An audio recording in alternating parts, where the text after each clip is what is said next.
kanina binasa po ni Kuya Oweng yung passage natin sa Mark chapter 9 verses 14 hanggang 29.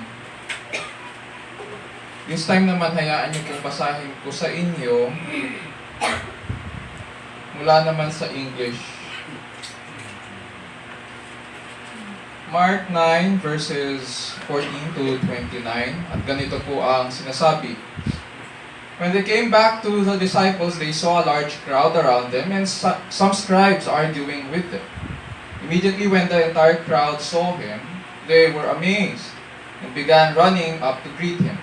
And he asked them, "What are you discussing with them?"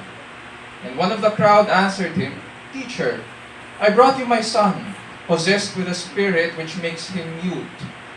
And whenever it seizes him, it slams him to the ground, and he foams in the mouth, and grinds his teeth and stiffens out.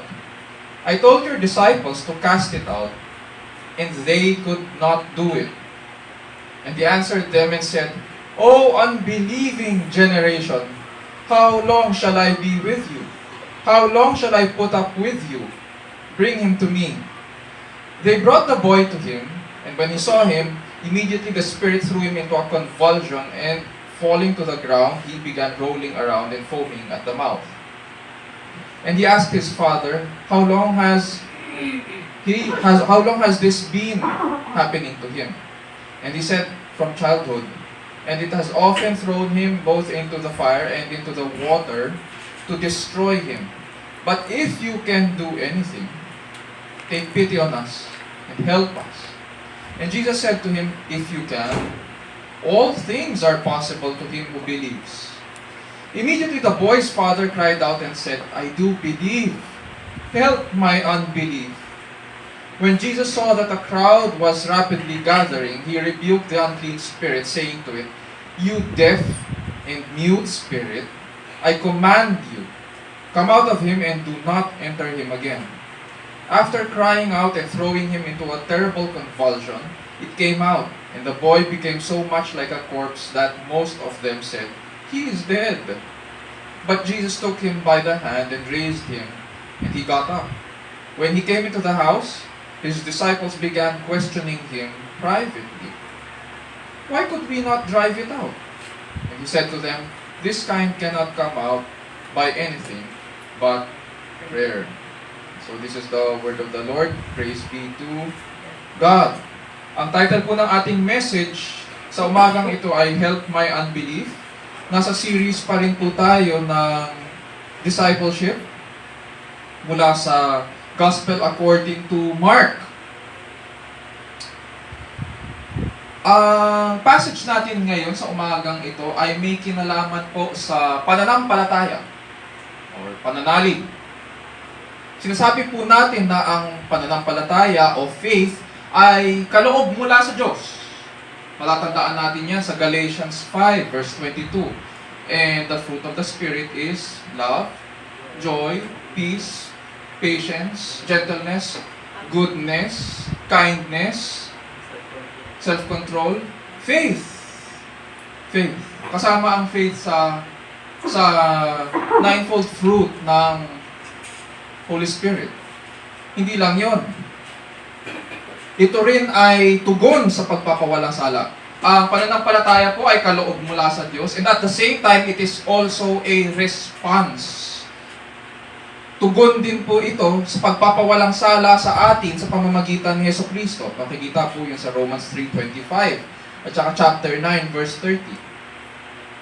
Sa Hebrews, sabi po ng writer, now faith is the assurance or confidence of things hoped for. Ganito niya dinidefine ang faith. It is the assurance or confidence of things hoped for, the convictions of things not seen. Sa Hebrews 11 verse 1. Kaya nga tayo naniniwala sa mga bagay na di nakikita. At dahil dito, ay nabibigyan tayo ng Diyos ng pag-asa na maging panatag sa Kanya sa pamamagitan po ng pananampalataya.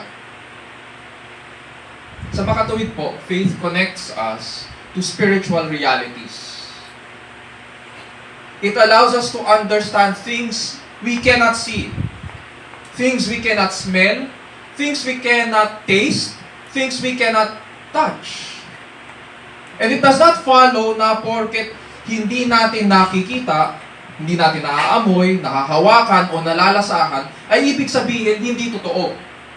Maraming nagpapalaganap na ngayon na porket hindi dumaan sa scientific method, which is yung sight, scent, taste, touch, at sa hearing, hindi na totoo. It does not follow. May mga bagay talaga na hindi natin nakikita. May mga bagay na hindi natin malalasahan, hindi natin maaamoy, hindi natin maririnig, at hindi natin makakawakan. Ngunit, yung mga bagay na yan ay totoo. Sadyang may mga bagay na hindi bahagi ng physical realm. Unseen realities sila, and faith connects us to these unseen realities. At marami rin tayong bagay na nauunawaan na hindi part ng unseen reality, pero tinatanggap natin yun. For example, umiibig ba kayo?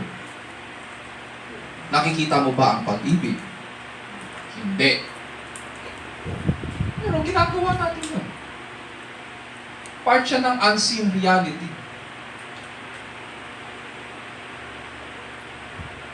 So ngayon, sa umagang ito, maintindihan natin na maraming bagay sa buhay ng isang tagasunod ni Kristo ay may kinalaman sa mga unseen realities, mga hindi nakikita, mga hindi physical. In fact, ang ating panibagong buhay kay Kristo ay nagmumula sa unseen reality. Hindi tayo ang naging sanhi kung bakit tayo nabuhay kay Kristo. Hindi tayo ang naging sanhi kung bakit tayo nakakilala kay Kristo. Hindi tayo ang pinagmumulan ng panibagong buhay na ito. The Christian life is from the Holy Spirit, the silent and unseen person of the Trinity. Sabi nga ni Jesus Christ sa John 3, verses 5 to 8, sabi niya kay Nicodemus, "Truly, truly, I say to you, unless one is born of water and the Spirit, he cannot enter into the kingdom of God.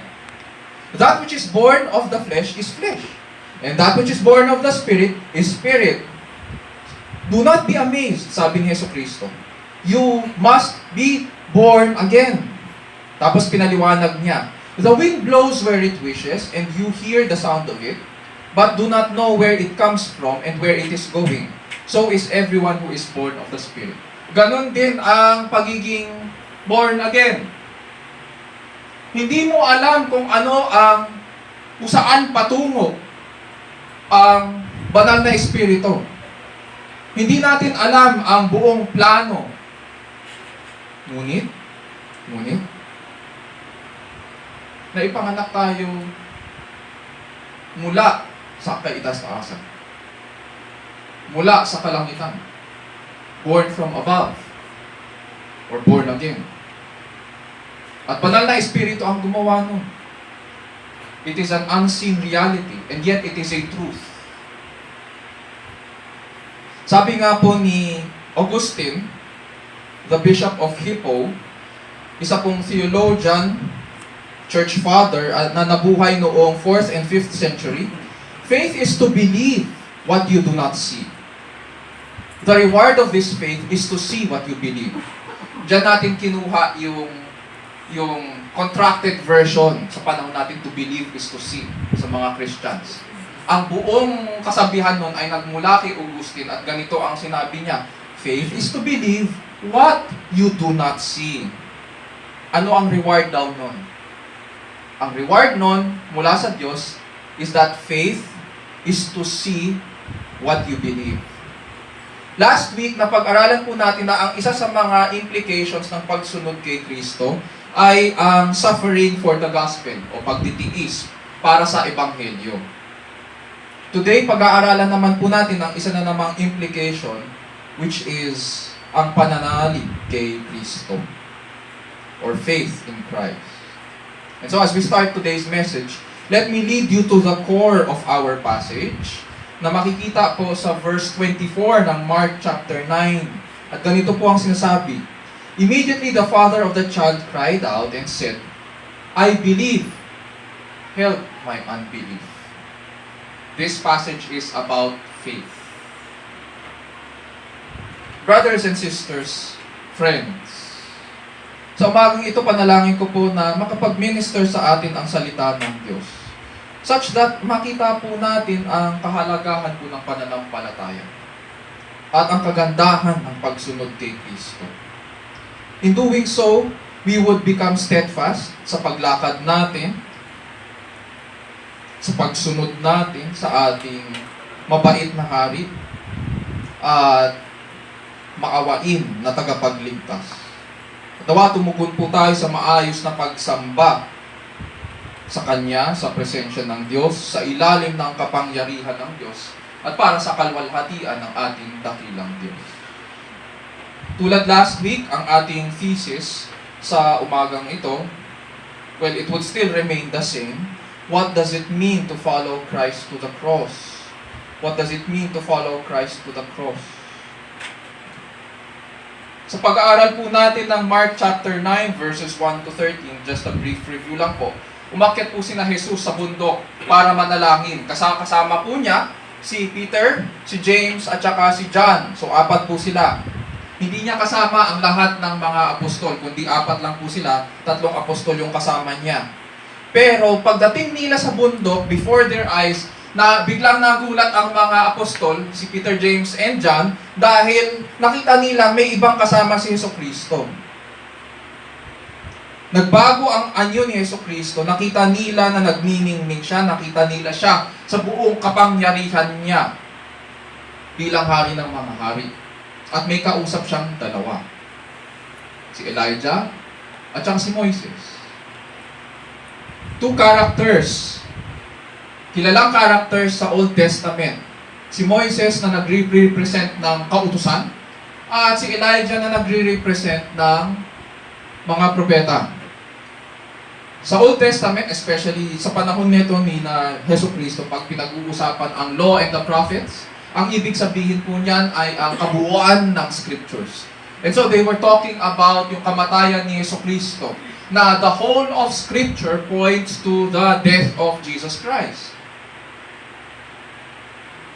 Ngunit dahil sa takot, anong ginawa ni na Pedro? Ang sabi ni Pedro, ay Panginoon, gumawa tayo ng tolda. Magtayo tayo ng tolda dito na mismo. Ang ibig lang niya sabihin, huwag ka nang umalis, huwag ka nang mamatay. Dito na natin itatag ang iyong kaharian. Magtatayo tayo ng isang tolda para sa iyo, isa para kay Elijah, isa para kay Moises. Kaso hindi pa tapos magsalita si Pedro, bigla na lang may bumabang alapaap mula sa langit at may nagsalitang tinig. Narinig nila na nagsalita yung tinig. Ang sabi sa kanila ng tinig, ito ang aking minamahal na anak. Makinig kayo sa kanya. Tapos biglang nawala yung alapaap, nawala na rin yung dalawang tauhan na kausap ni Jesucristo. At siya na lang ang naiwan doon. At pinilitan sila ng Panginoon na huwag nilang ipagsasabi sa iba ang kanilang nakita. At naglakad sila pababa. Which now leads us dito sa ating passage sa verse 14. Yung setting ng ating story. Hayaan nyo pong basahin ko sa inyo muli. From verses 14 to 16. When they came back to the disciples, they saw a large crowd around them and some scribes arguing with them. Immediately when the entire crowd saw him, they were amazed and began running up to greet him. And he asked them, "What are you discussing with them?" So, naglalakad sila pababa mula sa bundok at habang papalapit sila doon sa paanan ng bundok, may nadatnan sila. Iniwan nila doon yung 9 na apostol. Pero ngayon, napabalik sila, naparami yata ang mga tao na nandun. At nagkakagulo sila, maingay. May nagsasagutan, may nagtatalo. So may 9 na apostol, maraming tao, malamang mga usisero, Kaya nandun sila kasi alam nila na nandun yung mga apostol. At kapag nandun yung mga apostol, alam nila na nandun si Jesucristo. Kaya nakikiusi sila. Anong problema? Tapos, hindi lang yun. May mga eskriba pa. Ang mga eskriba po ay ang mga experts sa law and scripture. Ang ganda pag pinag-aralan to, kasi sa previous passage, yung representatives ng law and scripture ay si Moises at saka si Elijah. Pagbaba nila sa paanan ng bundok, nandito ang mga so-called experts ng Israel sa law and scripture. Ang mga eskriba naman. Kaaway ni Jesucristo. Bakit sila kaaway? Sinasabi dyan na sila yung nakikipagtalo sa mga apostol. Ang mga eskriba sila yun. Kaya sinabi silang expert kasi sila yung sumusulat. Noong unang panahon, hindi mo naman pwedeng i-photocopy ang Bible eh. Para makagawa ka ng kopya, kailangan mong gumastos. Maghahanap ka ng papyrus or balat ng hayop para maisulat mo yung scripture. At kokopyahin nila yun. Kung ano yung space sa bawat letter at saka sa bawat word, yun din ang space kapag kinopya nila. Ganon sila ka-strict sa pagkopya. So, ang mga kumokopya ng scripture noong unang panahon ay ang mga eskriba. Kaya alam nila kung ano yung nakasulat kasi sila nga yung sumusulat eh. So, bukod sa sila kumokopya ng scripture, gumagawa rin po sila ng mga komentaryo at saka interpretations ng scripture. So, yung mga schools ng mga rabbi, sila yung nagte-take down ng notes at sinusulat nila kung ano yung mga commentaries or interpretations ng panahon nila.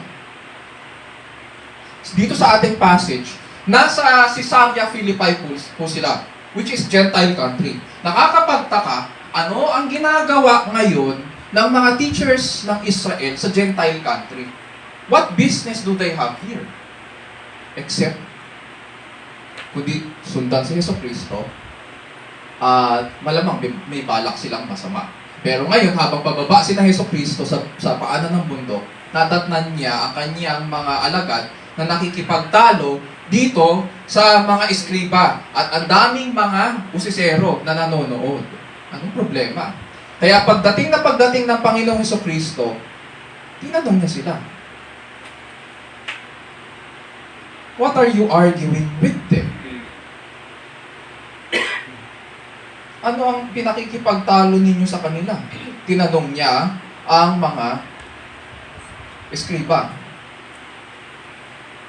May sumagot po ba? Wala. Walang sumagot. Punta tayo sa verses 17 to 20. And one of the crowd answered him, Teacher, I brought you my son, possessed with a spirit which makes him mute. And whenever it seizes him, it slams him to the ground. And he foams at the mouth, and grinds his teeth, and stiffens out. I told your disciples to cast it out, and they could not do it. And he answered them and said, O unbelieving generation, how long shall I be with you? How long shall I put up with you? Bring him to me. So they brought the boy to him. When he saw him, immediately the spirit threw him into a convulsion, and falling to the ground, he began rolling around and foaming at the mouth. So kaya pala merong kaguluhan doon. Kaya pala nagtatalo. Dinala ng tatay ng bata itong demon-possessed na anak niya sa mga alagad ni Jesus. Kaso hindi nila mapaalis yung masamang espiritu.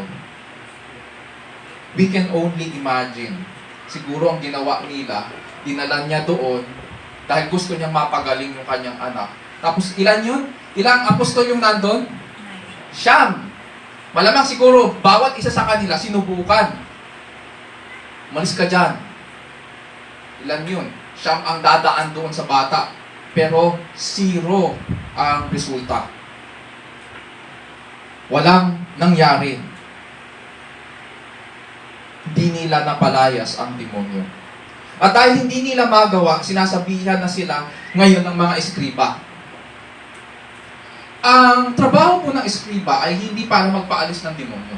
Ang trabaho po nila sa Israel ay dahil sila po ang expert sa kautusan, sila ang expert sa kasulatan, itetest nila ngayon kung totoo ang sinasabi ng mga apostol o hindi.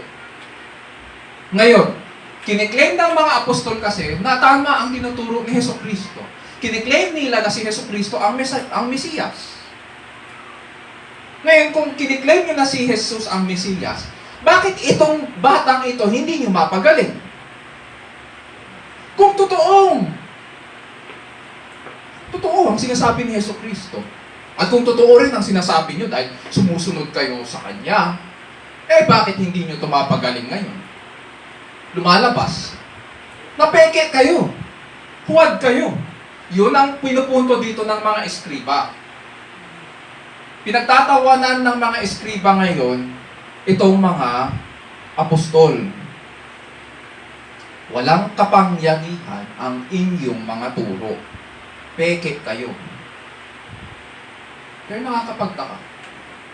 Bakit hindi ito nagawa ng mga alagad? Samantalang sa Mark chapter 3, binigyan sila ng kapangyarihan ni Jesucristo na gumawa, na magpalayas. Buksan natin, Mark 3:13 to 15. Nasa Mark 9 tayo. Pero Mark 3:13 to 15, kakapili pa lang niya sa kanila.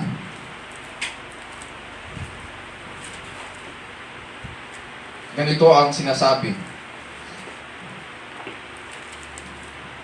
And he went up on the mountain, summoned those whom he himself wanted, and they came to him. And he appointed 12, so that they would be with him, and that he could send them out to preach. Verse 15, and to have authority to cast out the demons. May kapangyarihan sila. Binigyan sila ni Jesucristo. Nag-delegate si Jesucristo ng responsibilidad. Tapos, talon tayo, Mark chapter 6, verse 7 at saka 13. Successful sila sa first nila. Sa unang case ng demon possession, nakapagpalayas po sila. Mark 6, verse 7, and he summoned the 12 and began to send them out in pairs and gave them authority over the unclean spirits. Inulit-ulit yon. He gave them authority over unclean spirits. Talon tayo sa verse 13. And they were casting out many demons and were anointing with oil many sick people and healing them. O, nagawa nila. Tapos pagdating dito sa chapter 9, wala. Zero. Bagsak. Bakit kaya? Bakit hindi nila magawang magpalayas ng masamang espiritu? Samantalang ang dami nilang nagawa sa verse 13 ng Mark 6. Dito iisa lang, hindi pa nila magawa-gawa.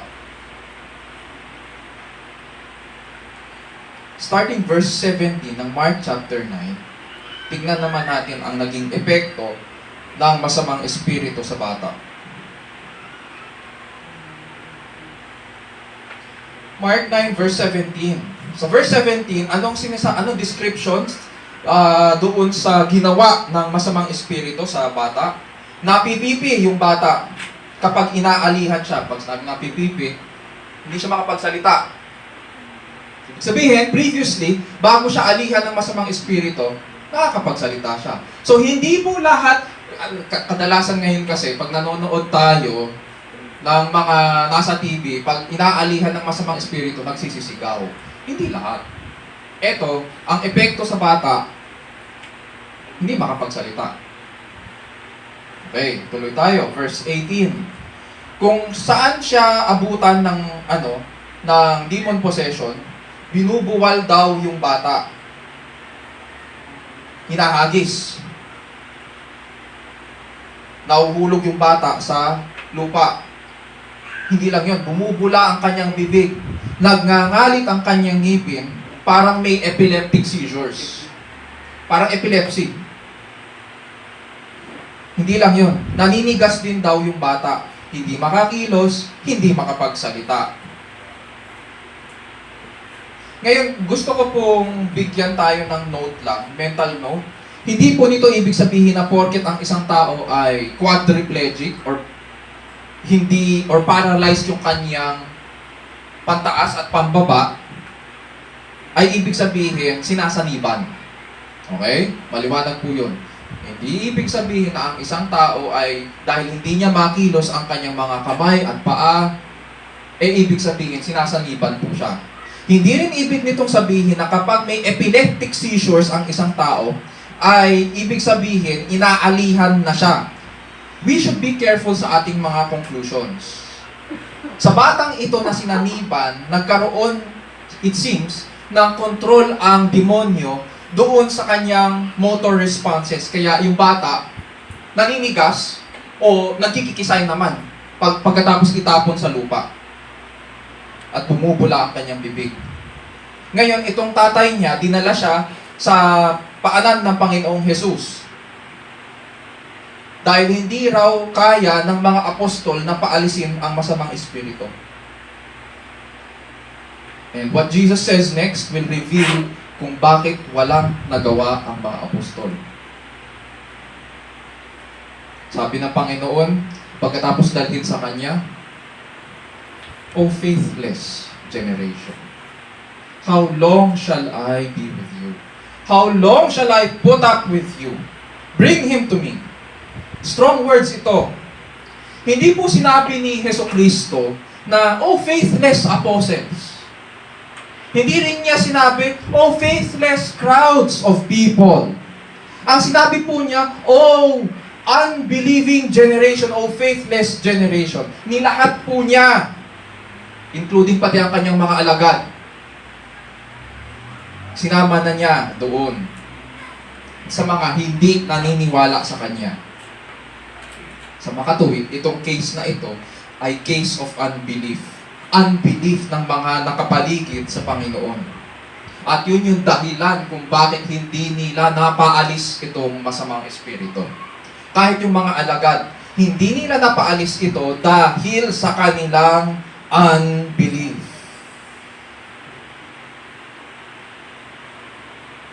And Jesus now is expressing yung kanyang disappointment. Dito, ramdam natin ang kanyang frustration.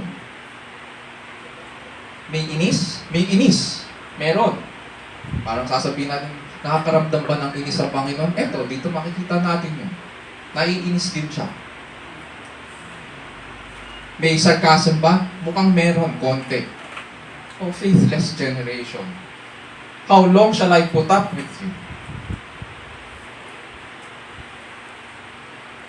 Bakit? Bakit siya naiinis?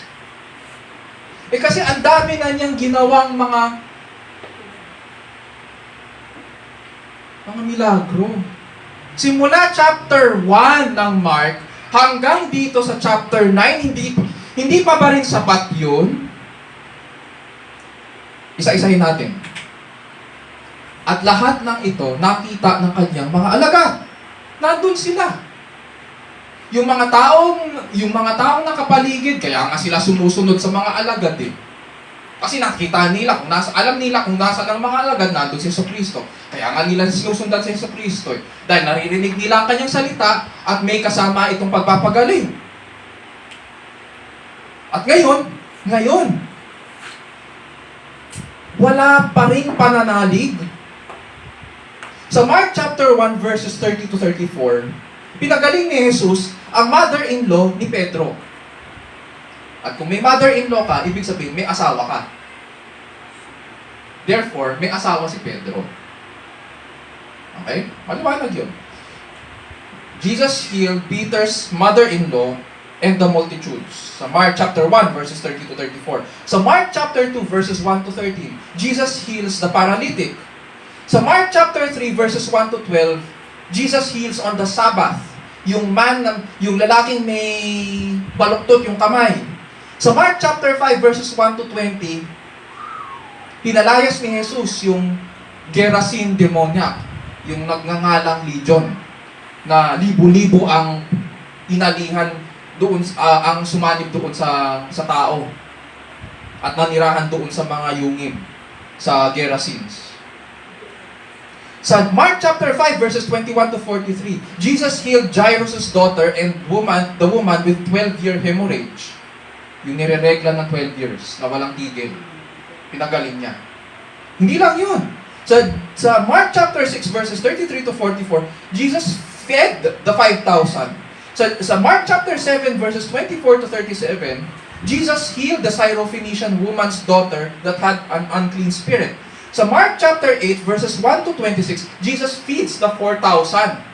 Lahat itong milagro nakita nila. And yet pagdating dito sa Mark chapter 9, kaya mararamdaman natin ang inis ng Panginoon dahil nakita nyo na. Hindi pa ba sapat yun?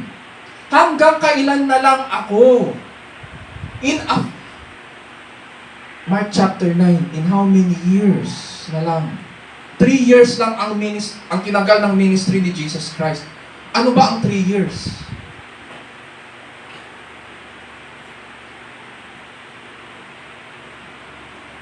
Hindi na ako tatagal.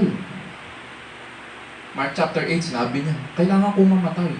At dito, sinasabi niya yun muli. Mamamatay ako. Hindi ako tatagal dito sa lupa. Hindi yung katulad ng iniisip nyo na gusto nyo magtayo ng tolda. Tapos gusto nyo na manatili ako dito. Hindi, yun ang panukala ng Ama. Kaya sabi niya, walang pananampalataya. So ano ngayon? Yun yung kay Jesus Christ. Tingnan naman natin yung mga alagad. Ano yung problema ng mga alagad? Yung problema ng mga alagad ay sinubukan nila ang pinagbabawal na technique. Okay?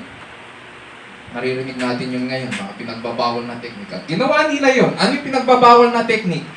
Naging overconfident sila dahil naging successful sila sa pagpapalayas ng demonyo sa Mark chapter 6. Kaya ngayon, akala nila, magagawa nila ang magpalayas ng demonyo sa sarili nilang kakayahan. Hindi porke binigyan ka ng kapangyarihan ni Hesus Kristo, gagawin mo na yan, magpapatuloy ka sa ganyan sa sarili mong kakayahan. And yet, marami sa atin ganun sa buhay Kristiyano.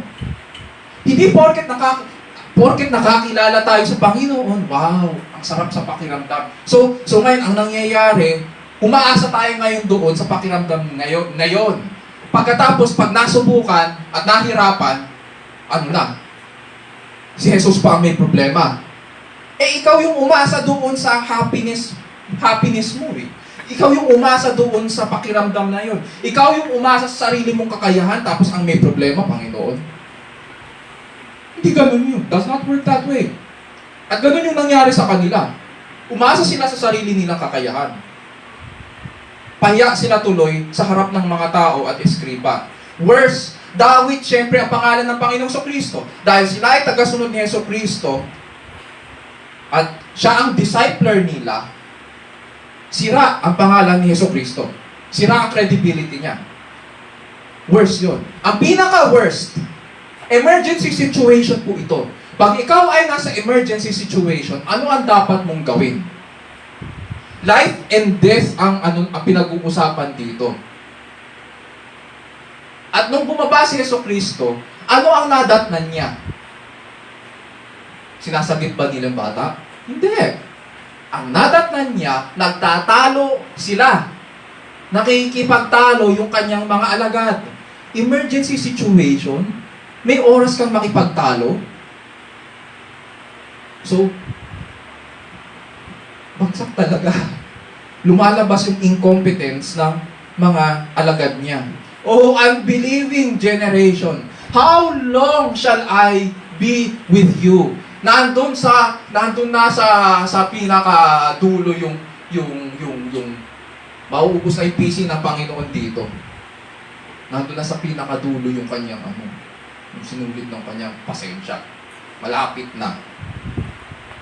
Nagpipigil na lang siya. What happened next? Sinabi ni Jesus dun sa tatay, dalhin niyo siya sa akin. At dinala ng madla ang bata kay Jesus. Pagkakita kay Jesus, anong ginawa ng demonyo?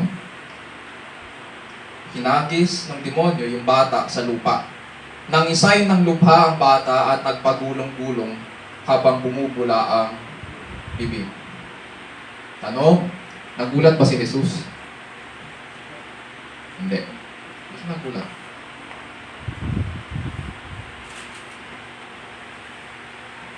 Tapos may tinanong siya agad sa ama ng bata. Verses 21 to 24. And he asked his father, how long has this been happening to him? And he said, from childhood. It has often thrown him both into the fire and into the water to destroy him. But if you can do anything, take pity on us and help us. And Jesus said to him, if you can, all things are possible to him who believes. Immediately the boy's father cried out and said, I do believe. Help my unbelief. Tulad po sa isang mahusay na doktor. Bago ka check-upan ng doktor, hindi ka agad bibigyan ng gamot. Pag nagpa-check up ka po sa doktor, anong ginagawa muna ng doktor? Natanong, ina-assess. Diba? Natanong yung family history. Nitingnan yung health history mo rin. Kung ano ba ang, may mga sakit ka ba, umiinom ka ba, para alam nila kung ano yung gamot. Nagsisigarilyo, mga ganon, di ba? Kung ano yung current condition ng health mo, tapos titingnan nila yung family history. So tulad ng isang mabuting manggagamot, tinanong niya yung tatay, gaano katagal na siyang ganito? Tinignan niya yung history. Ang sagot ng tatay, from childhood. Sa original language po, ang salitang childhood ay ang root word ng salitang yun ay kapareho nung salita na ginamit sa Matthew doon sa pagkakagamit kay Jesucristo nung binisita siya ng mga wise men. Nung bumisita ang mga wise men kay Jesucristo, toddler na siya. Hindi po siya sanggol. Ibig sabihin, nakakalakad na po siya. And so, yung mga nandun sa Belen-Belen, hindi po tama. Maglalagay po tayo ng tatlong wise men doon, tapos may baby. Hindi po baby yung nadat na ng wise men, kundi toddler na, naglalakad na. Parang katulad ni na Bianca, tsaka ni na Sofia. Naglalakad na. So itong batang ito, simula pagkabata, simula pagka-toddler niya, siguro 2 years old, 3 years old, inaalihan na siya ng masamang espiritu. Kawawa. Pinahirapan na siya simula sa kanyang pagkabata. At dagdag pa ng tatay, it has often thrown him both into the fire and into the water to destroy him. So ngayon makikita natin yung layunin ng masamang espiritu. Ang gusto ng masamang espiritu ay patayin, sirain yung buhay ng bata. Hindi lang yun. Pati yung kanyang pamilya. Ngayon, on the part of the father, ibig sabihin, kaya ito na ikakwento ng tatay kasi nandun siya. Nakabantay siya sa kanyang anak. Kaya niya nasasabi yun. Kaya alam niya ang nangyayari. Isang beses lang ba nangyari ito? Hindi. Sinabi ng tatay, every time. Every time. It has thrown him often.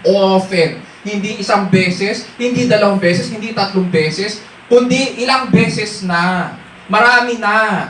It has often thrown him both into the fire and into the water. Every time na mayroong tubig, itatapon siya doon sa tubig para lunurin. Every time na makakita ng uling, nagbabaga o may apoy sa paligid, itatapon siya doon ng masamang espiritu. Kawawa yung bata, walang magawa. Wala rin magawa yung tatay. At alam ng tatay ito. So mararamdaman natin ngayon yung bigat ng loob ng tatay. At saka desperation niya. Kinakwento niya lahat ngayon ito sa Panginoong Jesucristo. At yung ginagawa lang niya, yung kaya niyang gawin. Kung kaya niyang sagipin, sasagipin niya ang kanyang anak. Tapos sabi ng tatay, but if you can do anything, take pity on us. Hindi niya sinabing take pity on my son.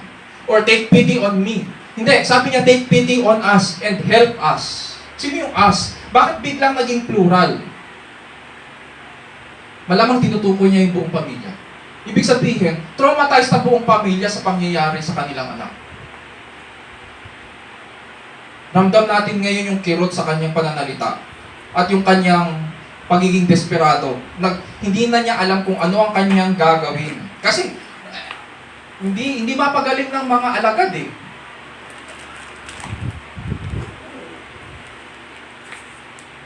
So, itong tatay at yung kanyang pamilya, malamang case sila ng PTSD, post-traumatic and stress disorder.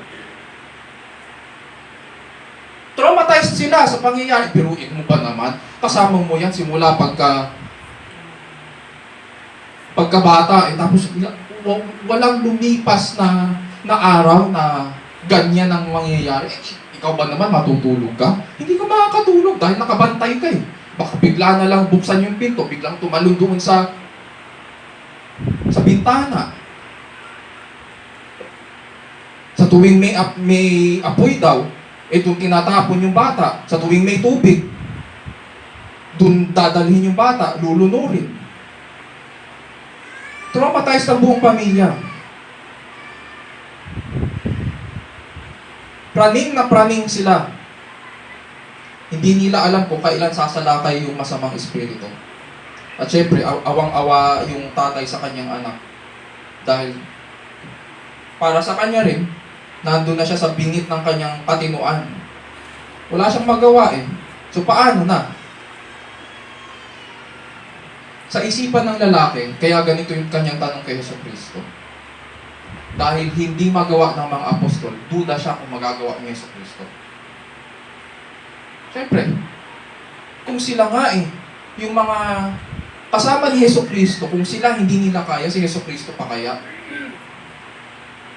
May credibility issue eh. Question mark para sa kanya ang credibility ni Jesus. At dahil question mark ito, question mark din sa kanyang isipan ang kapangyarihan ni Jesucristo. Kaya ang tanong niya, if you are capable, if you can. Nag-aalinlangan po siya. Nagdududa siya. Tapos sinagot siya ni Jesucristo, if you can. All things are possible for him who believes. One of the most beloved and comforting passages in Scripture. Itong passage na ito. Ayon sa mga scholars, itong ginamit ni Jesucristo na salita na, if you can, all things are possible for him who believes. Ay figure of speech. Ibig sabihin, binalik ni Jesus ang tanong sa lalaki na parang ganito ang ibig sabihin. Tinatanong mo ko kung kaya kong palayasin? Ang tanong, kaya mo bang manalig? So, ibig niyang sabihin, it's not a question of my power and authority. It's a question if you can respond in belief. If you can respond in faith. Yun yung tanong. Ano pong sagot ng lalaki? I do believe. Help my unbelief. Dinig na natin ngayon ang pangangailangan niya. Sinabi na niya. Hindi lang yan, sabi ng scriptures, sumigaw siya. Kumagulgol siya. Imagine, magkausap sila ni Jesus. Nandyan sa harapan niya si Jesus. Tapos, ang sabi ng scriptures, sumigaw siya.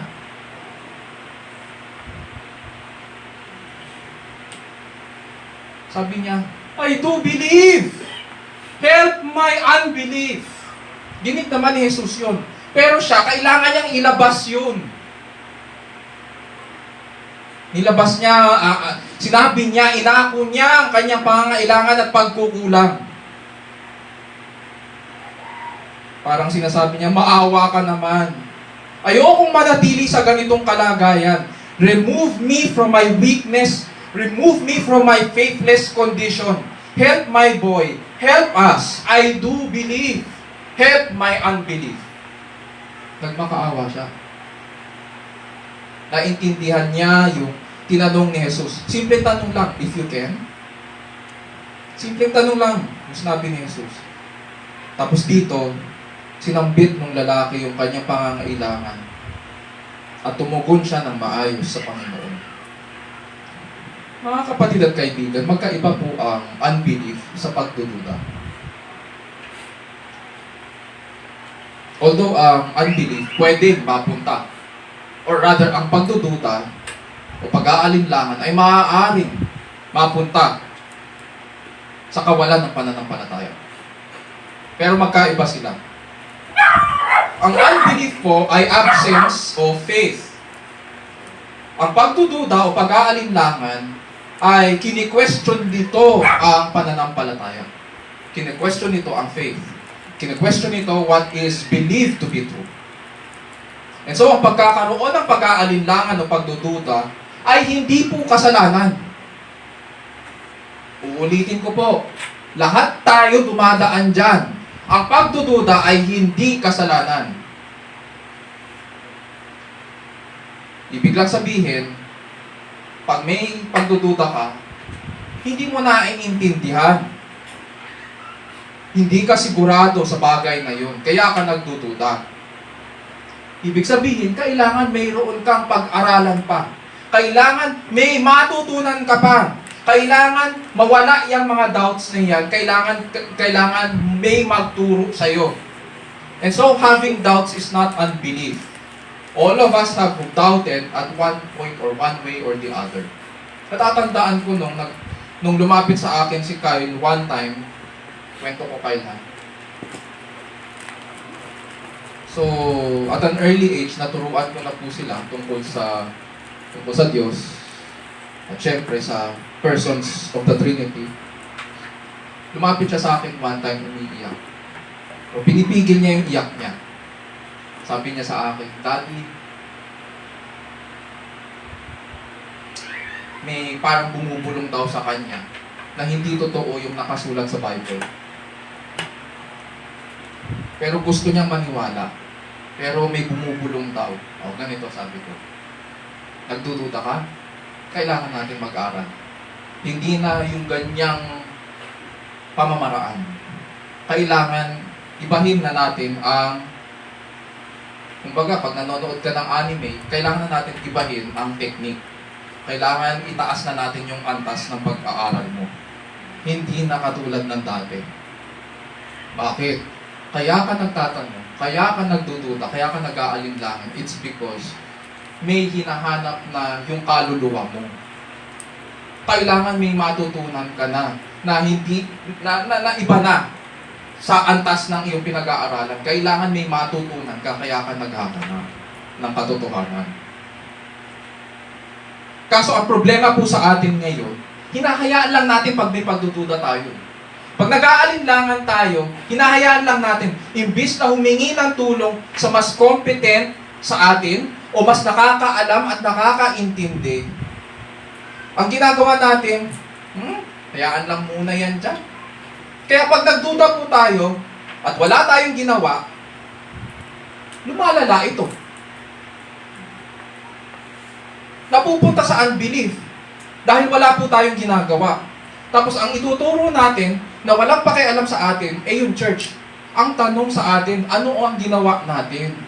Lumapit po ba tayo sa mas nakakaalam? Kadalasan ang nilalapitan natin, yung mga katulad din natin, na hindi nakakaintindi, hindi nakakaalam.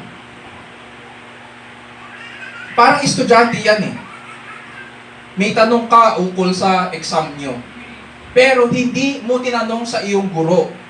At dahil hindi ka nagtanong, ang mangyayari ngayon, paniniwalaan mo ngayon yung sarili mong kwento. O, maaaring tinanong mo sa mga kaklase mo, hindi naman sila yung guro, pero iba rin ang sinabi nila sa'yo. Ngayon, paniniwalaan mo yung kwento mo at saka yung kwento ng kaklase mo. Pero hindi mo nakuha yung first-hand information mula doon sa nakakaalam. Mali-mali tuloy ang sagot sa exam. Ganun ang nangyayari. Either we're overconfident or lazy, or we just don't care that our spiritual condition is important. And carelessness and laziness ang nagiging kaaway po natin sa paglago. Kaya hindi tayo lumalago ay dahil careless po tayo and lazy tayo. Magtanong po tayo.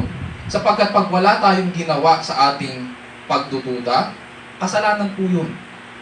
Uulitin ko po. Ang pagdududa ay hindi kasalanan. Pero pag wala kang ginawa sa iyong pagdududa, kasalanan po yun. Dahil maaaring nagmumula yun sa katamaran na kasalanan sa Bible or sa iyong pagiging walang pakialam sa buhay na binigay sa iyo ni Jesucristo. Magtanong po tayo. Humingi po tayo ng tulong kung may passage of scripture tayong hindi maintindihan. At matuto po tayong magpasakop at sumunod. Ganyan po ang paglago ng isang tagasunod ni Kristo. Punta po tayo sa verses 25 to 26. When Jesus saw that a crowd was rapidly gathering, He rebuked the unclean spirit, saying to it, so pinagsabihan niya ito, no? Sabi niya, "You deaf and mute spirit, I command you, come out of him and do not enter him again." After crying out and throwing him into terrible convulsions, it came out and the boy became so much like a corpse that most of them said that he is dead. So pagkatapos humagulgol nung lalaki, maraming nakarinig at dumagsa doon kung saan sila nakatayo. Pwede natin sabihin na nagiging skandal yung situation. Dahil, syempre, pag sumisigaw, may isa akong sumisigaw, mapapaisip ka, bakit sumisigaw yan? So, sinisilip ngayon ng mga tao. Lumalabas sila, pumupunta sila doon sa kalsada. Ano yan? Bakit may sumisigaw doon? Ano ba yung ba't nagkakagulo? So, kumagulgo yung lalaki, dumami yung mga tao tuloy. Sabi ng Panginoon, nung makita niya na dumami at maraming taong dumadagsa, sabi niya, pinagsabihan na niya yung masamang espiritu. Dito sa passage na ito, sa verses 25 to 26, tingnan natin yung nature ng masamang espiritu. Sa Matthew 17:18, ang tawag ni Matthew dito, sa espiritong ito ay demon. Pero dito si Mark, ang ginamit niyang salita ay unclean spirit. Malamang dahil ang kausap ni Mark ay mga Gentile Christians sa Rome. At ang paniniwala kasi ng mga Gentiles nung panahon na ito, kapag spirit world, malinis. May dualism. Dualism tawag doon. Pag-aaralan natin yung next month, yung tungkol sa mga false teaching. So itong paniniwala ng mga Gentiles nung panahon na ito, kapag physical, marumi, kapag spiritual, malinis. Kaya ang gamit dito ni Mark ay unclean spirit kasi sinasabi niya hindi lahat hindi porket espiritu malinis. So marumi ito at nagdadala ito ng kasalanan. Ngayon, sinabi rin sa verse natin, tinawag ito ni Jesus na deaf and mute spirit. Bingi at pipi ang espiritong ito. What's interesting is that kahit bingi ito, sumunod ito kay Jesus. Sabi ni Jesus sa kanya, "You deaf and mute spirit, I command you come out of him and do not enter him again." Kapag ikaw ay bingi, anong ibig sabihin mo? Nakakarinig ka ba? May pandinig ka? Wala.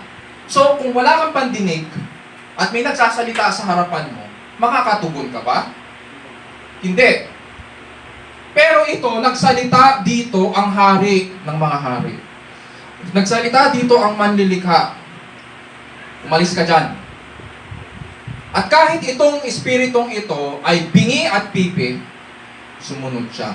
Lumalabas ngayon yung kapangyarihan ni Jesucristo. Na hindi siya basta kung sinong tao lang.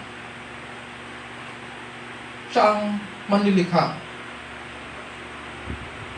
At inuutusan niya ang espiritong ito na umalis dyan at huwag na babalik pa. Nagwala daw yung espiritu. At tinapon ulit yung bata. Interesting, ano? Ginamit ni Jesus yung kanyang salita. Sa Genesis 1, pag binalikan natin ang pag-aaral natin, wala pang tenga sa Genesis 1. And yet, lahat ng bagay ay sumusunod sa kapangyarihan ng salita ng Diyos. Let there be light, and there was light. Let the waters above separate from the waters below, at sumusunod lahat ng bagay. At dito, hindi kailangan ng tenga para sumunod sa hari. Dahil nag-uutos ang hari, kailangang sumunod ng kaaway sa pamamagitan ng salita. Pagkatapos nun, ano nangyari? So, nagkikikisa yung bata. Tapos, biglang umalis yung masamang espiritu. Ang sabi dyan, lumabas siya at ang bata ay naging anyong patay. Ano pa't marami ang nagsabi, ay, siya ay patay. Patay na siya. Hindi ko malaman kung matatawa ako sa response ng mga tao o maiinis. Seryoso ka? Pinatay ni Jesus yung bata? Gamit ang salita? Mapapatay mo yung bata? So, nakatayo siya rito, tapos sinabi lang niya, umalis ka dyan, tapos tumigil yung bata sa pagkikikisay, patay na siya? Ganon? Mapapaisip ka eh. Kaya mong patayin yung bata sa pamamagitan ng pagsabi, pagpapalayas ng demonyo, maaari mong patayin ng isang tao. Seryoso ka? So ganito ang resulta ng kawalan ng pananalig.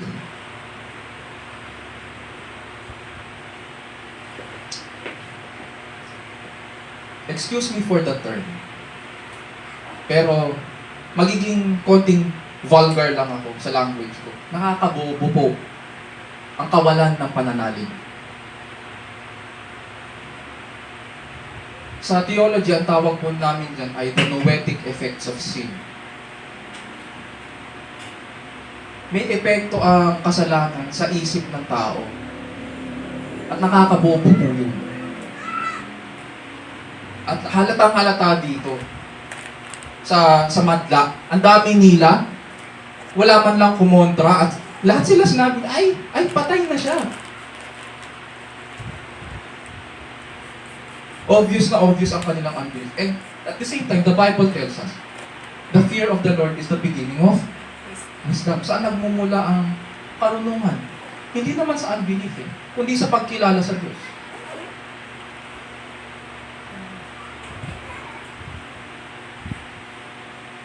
So verses 27 to 29, ano nangyari?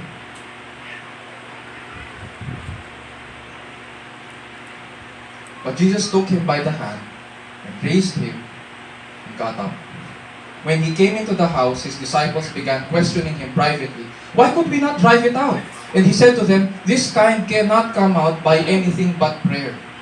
Ang expectation ko sana sa kwento, pagkatapos pagalingin ni Jesucristo yung bata, parang katulad sa isang teleserye o drama, lalapitan ng tatay, tatakbo yung tatay doon sa bata, tapos hahagkan niya yung kanyang anak. Di ba?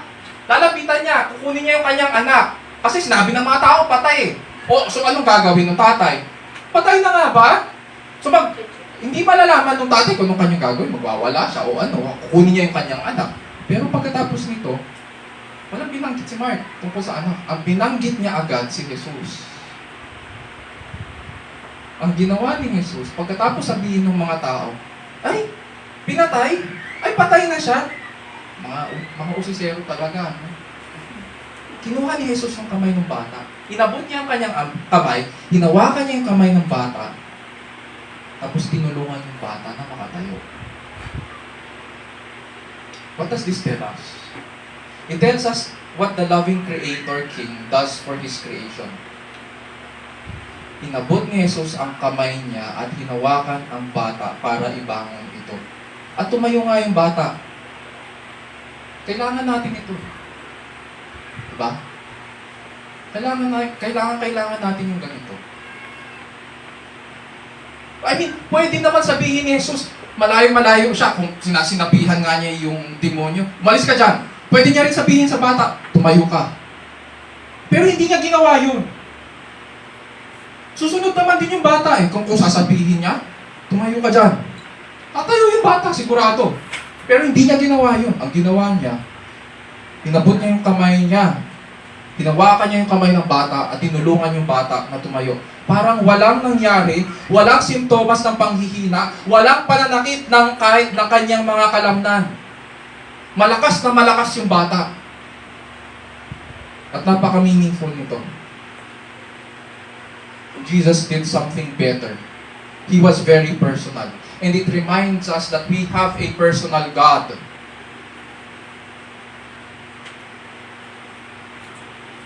God is not just someone na napakalayo. Kadalasan yun yung problema natin. Ang tingin natin, napakalayo ng Diyos na hindi niya naiintindihan ang sitwasyon natin. Pero dito makikita natin that He is personal. He reached out His hand, He helped the boy para makabangon ito. The good news for us is that God does not need, mga kapatid, ang perfection sa atin.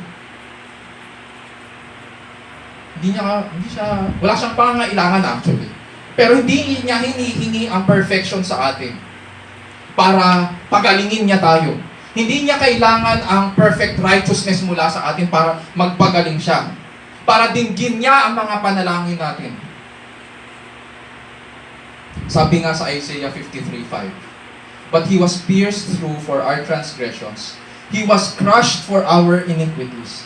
The chastening for our well-being fell on Him, and by His scourging, we are healed."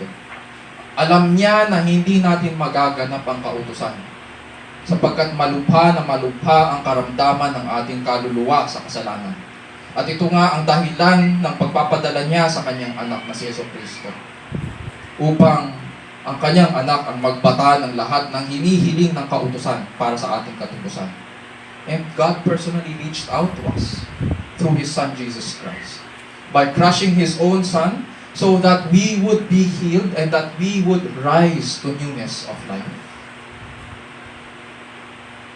And because we know that Jesus is the Christ of God, the one who suffered and died on the cross, what does it now mean for us to follow Christ to the cross? Today, ang meaning nito sa atin, itong pagsunod kay Kristo, last week, sinabi natin, just as we are expectant of the resurrection life, so we should be committed to suffering for Christ in this life. Today, following Christ means to rely by faith in Him alone as we take up our cross and follow Him. We rely by faith in Christ alone as we take up our cross and follow Him. Kay Kristo tayo umaasa sa ating paglakad at pamumuhay bilang Kanyang mga tagasunod. Balikan lang po natin ang verses 28 to 29 sa pagtatapos ng kwento. Sabi po dyan, when He came into the house, His disciples began questioning Him privately. "Why could we not drive it out?" And He said to them, "This kind cannot come out by anything but prayer." So anong sagot sa tanong ng mga apostol? Pumasok sila sa bahay, tinanong nila si Jesus, at ano ang sinabi niya? "This kind cannot come out by anything but prayer." So, bilang application, ito ang mga bagay na dapat nating tandaan sa paglakad sa pananampalataya. 1. Our self-reliance is a form of unbelief. Our self-reliance is a form of unbelief. Usong-usong ngayon sa panahon natin, yung, nagtitiwala ako sa sarili ko. Actually, mga psychological na mga salita na nagmumula sa mga Eastern mysticism, New Age beliefs, New Age teachings. Or sasabihin nila, I have faith in faith.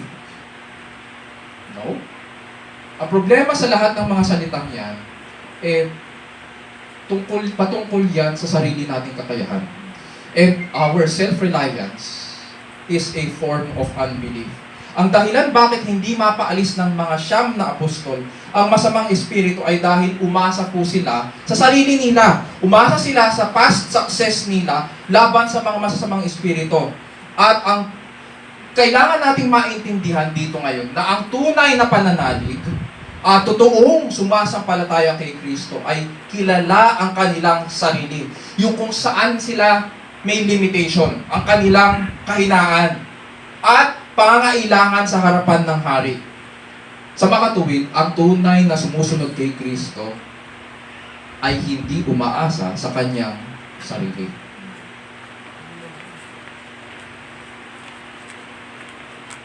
Kahit na binigyan ka pa ng kapangyarihan na paalisin ang mga demonyo. Number 2, we express our faith in Christ when we pray. We express our faith in Christ when we pray. Sinasabi po natin, to be able to follow Christ, we need to deny ourselves first, and then take up our cross, then follow Him. Ang panalangin ay isang uri, or it is a form of denial of self and taking up our cross. Sapagkat sa pananalangin, pinapahayag po natin na wala po tayong kakayahan. Sa pananalangin, sinasabi po natin na hindi natin kayang gampanan ang ating tungkulin. Hindi natin kayang gampanan ang mga bagay-bagay na binilin at inutos ng Panginoon. When we pray, we say that we need God. At kailangan natin siya upang palakasin at patatagin tayo. Dahil siya ang Mesiyas, siya ang babalik na hari.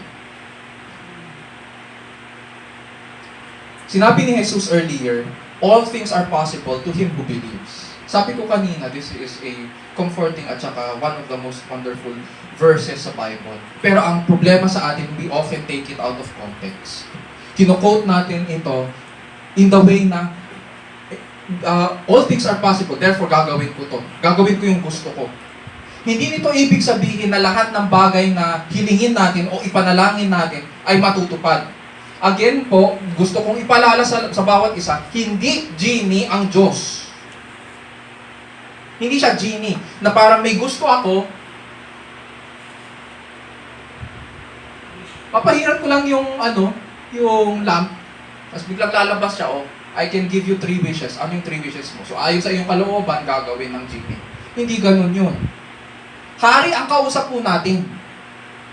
Ang konteksto ng all things are possible to him who believes ay ang pananalangin. Ang pananalangin dito ay ang pagtanggi sa ating mga sarili at pagsunod sa kalooban ng hari at tagapagligtas. Kung ang iyong pananalangin ay may kinalaman sa kalayawan, kung may kinalaman ito sa paggawa kung may kinalaman ito sa pagpapalayo sa iyo sa Diyos, mali ang iyong pagkakaintindi. Hindi didinggin ng Diyos yan. Wala kang pananampalataya dyan. Pangalawa, kung ang iyong kahilingan ay may kinalaman sa paggawa ng kasalanan at pagkalat ng kasamaan sa mundo, mali ang iyong panalangin. Walang pananampalataya dyan. Because we believe that Jesus is the King, we pray by faith that His kingdom would come. Diba tinuruan tayo ni Jesus? Our Father in heaven, holy be your name, or hallowed be your name. Ang susunod? Thy kingdom come. Ano ibig sabihin nun? Tagalog. Ano ibig sabihin sa Tagalog? Ama namin, sumasalangit ka, sundin ang loob mo. Hindi. Sambahin ang ngalan mo.